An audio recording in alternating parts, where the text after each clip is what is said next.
Hip replacements are recognised as one of the most successful operations we have. It's an amazing operation at managing a patient's pain and restoring their mobility, but very often now we're wanting to do much more after a hip replacement than I think previously was expected. I think this is very possible, but the key is that not all hip replacements are the same. And the key element to this is this principle that I have in my practice of restoring the patient's anatomy to what's normal for them so that they can return to a maximal level of function and have a hip replacement that very often they can frankly forget about.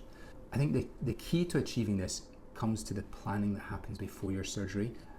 and the difference between the planning that I'm talking about that we're now able to do and what is done in the vast majority of hip replacements that are done in the UK is that we're not just using a simple x-ray, but we're using a CT scan and then hip plan software to do a virtual operation before your operation. This permits us to define what is your size and shape, and have an implant that will match your size and shape, rather than the other way around where we're having standard implants that we do our best with.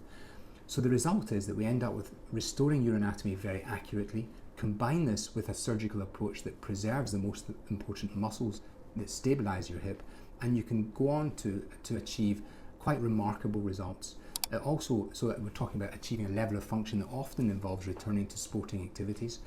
and results in terms of longevity which are excellent, using bearing surfaces that will not wear out,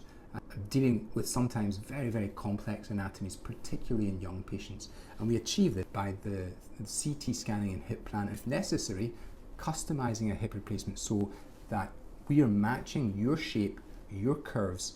the particulars that are relevant to your anatomy, rather than just a standard off-the-shelf implant.